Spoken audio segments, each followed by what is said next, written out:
प्यारे बच्चों और साथियों, आप सभी को मेरा नमस्कार। मैं आभा सिंह, माध्यमिक शिक्षक गणित, शासकीय high school police line Shahdol Madhya Pradesh से आप सभी का अपने YouTube चैनल में हार्दिक स्वागत करती हूँ। बच्चों, इस समय हम बात कर रहे हैं भारत के प्रमुख गणितज्ञों का जीवन परिचय और उनकी उपलब्धियों के बारे में। इसके पहले हम कई गणितज्ञों के बारे में देख चुके हैं। आज हमारे गणितज्ञ हैं श्रीधराचार्य। हम श्रीधराचार्य के बारे में, उनके जीवन परिचय और उनके गणित के क्षेत्र में क्या योगदान रहा, उनके बारे में हम देखेंगे। तो चलिए आइए शुरू करते हैं। प्राचीन भारत में ज्ञान आधुनिक युग से भी अधिक संपन्न था। गणित के क्षेत्र में भारत का योगदान अतुलनीय है। देवभूमि भारत में कई महान गणितज्ञों ने जन्म लिया, जिनका गणित के अलग अलग विषयों में अपना योगदान है। श्रीधराचार्य उनमें से एक हैं। श्रीधराचार्य बीजगणित के महान गणितज्ञ के रूप में पूरे विश्व में प्रसिद्ध हुए। वे वर्ग समीकरण का सूत्र उन्होंने प्रतिपादित किया। उसके अलावा एक ज्योतिषाचार्य के रूप में भी वे जाने जाते हैं। उनका जीवन परिचय क्या है, आइए देखते हैं। इतिहासकारों के अनुसार श्रीधराचार्य का जीवन काल 870 ईस्वी से 930 ईस्वी तक माना जाता है। उनके बारे में हमारी जानकारी बहुत ही अल्प है। उनके समय और स्थान के बारे में निश्चित रूप से कुछ भी नहीं कहा जा सकता है, किंतु ऐसा अनुमान है कि उनका जीवन काल 870 ईस्वी से 930 ईस्वी के बीच था। वे वर्तमान हुगली जिले में उत्पन्न हुए थे। कुछ विद्वानों का मानना है कि उनका जन्म बंगाल में हुआ था, जबकि अन्य मानते हैं कि उनका जन्म दक्षिण भारत में हुआ था। इनके पिता का नाम बलदेवाचार्य और माता का नाम अच्योका था। इनके पिता कन्नड़ और संस्कृत साहित्य के प्रकांड पंडित थे। इन्होंने अपने पिता से ही साहित्य, संस्कृत और कन्नड़ की शिक्षा प्राप्त की थी और आगे चलकर एक महान गणितज्ञ और दार्शनिक के रूप में प्रसिद्ध हुए।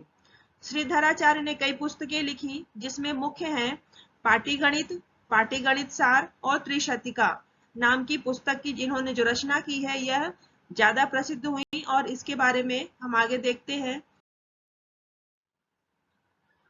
श्रीधराचार्य ने गणित में कई महत्वपूर्ण आविष्कार किए हैं।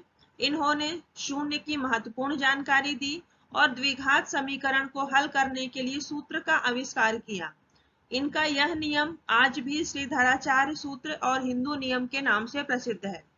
अन्य सभी भारतीय गणिताचार्यों की तुलना में श्रीधराचार्य द्वारा प्रस्तुत शून्य की व्याख्या सर्वाधिक स्पष्ट है। श्रीधराचार्य ने शून्य की व्याख्या करते हुए लिखा है कि यदि किसी संख्या में शून्य जोड़ा जाता है तो योगफल उस संख्या के बराबर होता है। यदि किसी संख्या से शून्य घटाया जाता है तो परिणाम उस संख्या के बराबर ही होता है, और यदि शून्य को किसी भी संख्या से गुणा किया जाता है तो गुणनफल शून्य ही होगा। इसकी सबसे पहले जो परिकल्पना दी, जो इनका सिद्धांत दिया, ये श्रीधराचार्य जी ने प्रतिपादित किया। शून्य की व्याख्या बहुत ही सरल तरीके से उन्होंने की कि 1 + 0 = 1, 1 में 0 प्लस करने पे 1 मिलता है, 1 - 0 1 और 1 × 0 0। तो ये आप सभी जानते हो, लेकिन सबसे पहले इसके बारे में व्याख्या किसने की? श्रीधराचार्य ने की। लेकिन किसी संख्या को शून्य से भाग देने पर श्रीधराचार्य ने कुछ भी नहीं लिखा, क्योंकि उस समय तक अनंत के बारे में कुछ भी जानकारी नहीं थी। किसी संख्या को भिन्न से भाग देने के लिए उन्होंने बताया कि उस संख्या में उस भिन्न के व्युत्क्रम से गुणा कर देना चाहिए। यह पद्धति आप भी जानते हो कि हम आज भी इस तरह के अगर कोई कठिन सवाल होते हैं और भाग देना होता है परिमेय संख्याओं का, भिन्नों का, तो हम क्या करते हैं? भाग को गुणे में परिवर्तित करके उसे सरल करते हैं। तो यह नियम सबसे पहले श्रीधराचार्य जी ने अपनी पुस्तक में दिया।